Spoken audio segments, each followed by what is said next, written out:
नमस्कार दोस्तों। छोटा सा पहला लेक्चर है पाकिस्तान के ऊपर। जैसे कि मैंने आपको बताया कि हम इसके बारे में चर्चा करेंगे।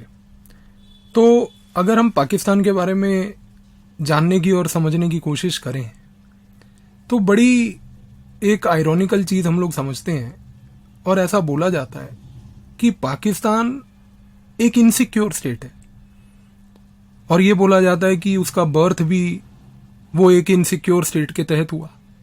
बट सबसे बड़ा जो सवाल हमारे मन में उठता है वो ये है कि हम पाकिस्तान को एक इनसिक्योर स्टेट क्यों बोलते हैं। उस पॉइंट को समझने के लिए थोड़ा सा इतिहास की अंडरस्टैंडिंग हमें ज़रूरी है और थोड़ी सी हिस्ट्री की नॉलेज रिक्वायर्ड है। तो आइए उसके बारे में थोड़ी अगर मैं आपको पॉइंट्स बताऊं और चर्चा करें तो सबसे पहली चीज़ क्या है दोस्तों कि जब ब्रिटिशर्स इंडिया आए तो पहले तो उन्होंने लड़ाइयाँ करके हमारे लोकल रूलर्स को सबजुगेट करके एक तरीके से अपना दबदबा पूरे देश पे बनाया।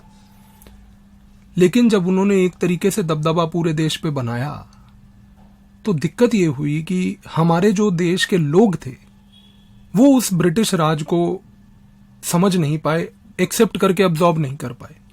और उसका कारण सबसे बड़ा ये था कि ये जो ब्रिटिशर्स थे ये आए मुगल एम्पायर के एशेज के ऊपर, क्योंकि मुगल एम्पायर टूट रहा था।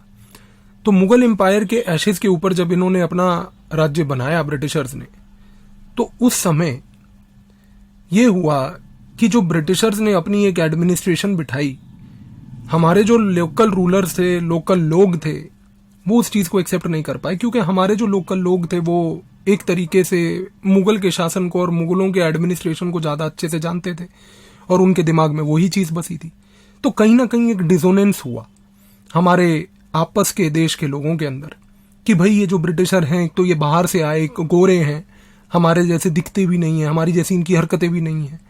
और दूसरी सबसे बड़ी बात ये हुई कि जब ये लोग आए तो उन्होंने एक नया एडमिनिस्ट्रेटिव इनोवेशन लगाया पूरे देश में, नए एडमिनिस्ट्रेटिव कल्चर बनाए देश में, जिसके तहत ये समस्या होने लगी कि जो हमारे लोग थे जो एक तरीके से फॉलो करते आ रहे थे मुगलों के शासन को और मुगलों के प्रैक्टिसेस को, तो कहीं ना कहीं उनके मन में एक डिसोनेंस पैदा हुई। अब इस डिसोनेंस को मिटिगेट कैसे किया गया? तो मिटिगेट करने के लिए समस्या ये थी कि भाई हमें ये जो बाहर से आए हुए ब्रिटिशर्स थे इनके खिलाफ एक रिवोल्ट करना था। और वो रिवोल्ट हम जानते हैं हुआ 1857 में, 1857 में। तो जो 1857 का रिवोल्ट था वो रिवोल्ट एक बड़ा इंपॉर्टेंट और महत्वपूर्ण रिवोल्ट इसलिए भी था दोस्तों क्योंकि उस रिवोल्ट में एक तरीके से क्या हुआ कि उस रिवोल्ट में हिंदू, मुसलमान और अन्य जातियां जितने भारत में थीं सब एकजुट होकर लड़ी। हम लोग एक तरीके से सफलता प्राप्त नहीं कर पाए उस रिवोल्ट में कि हम लोगों ने इतने अच्छे से नहीं लड़ाई करी कि हम लोग ब्रिटिशर्स को हटा पाते। लेकिन कहीं ना कहीं हमने एक प्रेशर और एक दबदबा जरूर बनाया उनके ऊपर, और ये प्रेशर और ये दबदबा ही एक तरीके से ब्रिटिशर्स को हिला देने के लिए काफी था। अब हुआ क्या कि ब्रिटिशर्स ने जब इस चीज का एनालिसिस करा कि भाई इस रिवोल्ट के पीछे कौन है, तो उन्होंने देखा कि भाई यहां पर सबसे बड़ा जो कल्प्रिट है वो है हिंदू और मुसलमान जो एकजुट होकर लड़ रहा है। तो ब्रिटिशर्स के मन में एक सवाल आ गया कि इनकी जो यूनिटी है इस यूनिटी को तोड़ना जरूरी है। और उस यूनिटी को तोड़ने के लिए ब्रिटिशर्स जो है अब अपनी चाल चलने लगे। और इस चाल में हमने अपने सोसाइटी में कई ऐसी फॉल्ट लाइन्स बना रखी थी जो ब्रिटिशर्स ने एक्सप्लॉइट करी, जिसमें से एक सबसे बड़ी फॉल्ट लाइन ये भी थी कि जो हमारे देश में उस समय 1857 के बाद जो मुसलमान रहते थे वो मुसलमान एक तरीके से पर्शियन लैंग्वेज का प्रयोग करते थे, क्योंकि मुगल एडमिनिस्ट्रेशन के दौरान पूरा पर्शियन लैंग्वेज जो है एक तरीके से एडमिनिस्ट्रेटिव ऑफिशियल लैंग्वेज होती थी। तो समस्या क्या हुई? समस्या ये होने लगी दोस्तों कि जब मुगलों ने एक तरीके से पर्शियन लैंग्वेज को पूरे इंडिया में पॉपुलराइज किया था और 1857 के बाद भी मुसलमान वो पर्शियन लैंग्वेज को लेके ही फॉलो करते रहे और मुसलमानों ने भी हिंदुओं का साथ दिया लड़ाई में 1857 के, तो ब्रिटिशर्स को कहीं ना कहीं एक चीज की बात तो भनक उनके दिमाग में लग गई कि 1857 रिवोल्ट जो हुआ, ये जो 1857 का रिवोल्ट था, इसमें कहीं ना कहीं मुसलमानों का हाथ काफी ज्यादा था।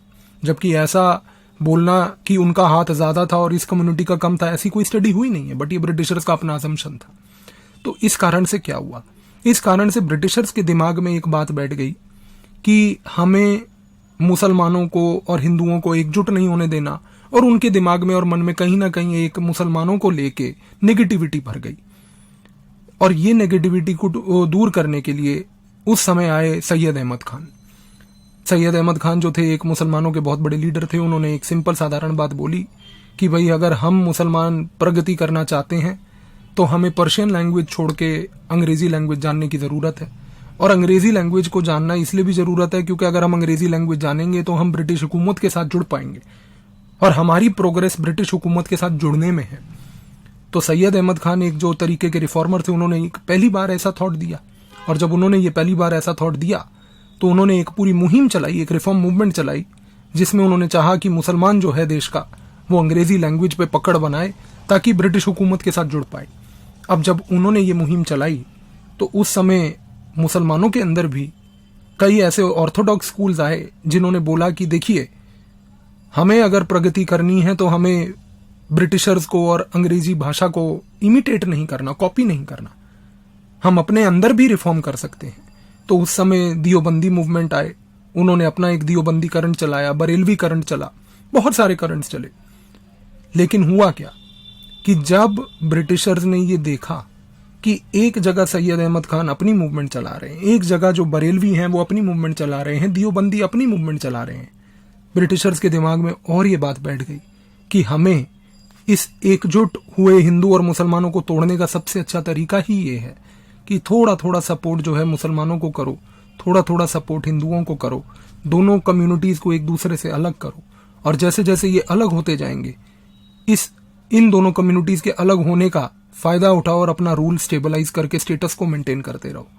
तो इस चाल में ब्रिटिशर्स ने मुसलमानों को सपोर्ट करना शुरू किया और उनके मन में एक ऐसी बात बिठानी शुरू कर दी कि आपके जो इंटरेस्ट हैं, आपकी कम्युनिटी के जो इंटरेस्ट हैं, वो हिंदुओं के इंटरेस्ट से अलग हैं।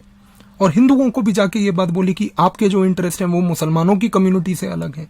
तो एक तरीके से ब्रिटिशर्स ने वो आग लगा दी, एक तरीके से वो पेट्रोल फेंक के आग लगा दी, ये बोलकर कि भाई आप दोनों म्यूचुअली एक्सक्लूसिव हैं। तो वो एक्सक्लूसिविटी जो इन्होंने प्रमोट करी देश में, और हिंदू और मुसलमानों को ये बोला कि आपके इंटरेस्ट एक दूसरे के साथ एकजुट मिलकर नहीं अचीव किए जा सकते, इस स्ट्रेटेजी को अचीव करने के लिए ब्रिटिशर्स ने बहुत सारे कदम उठाए।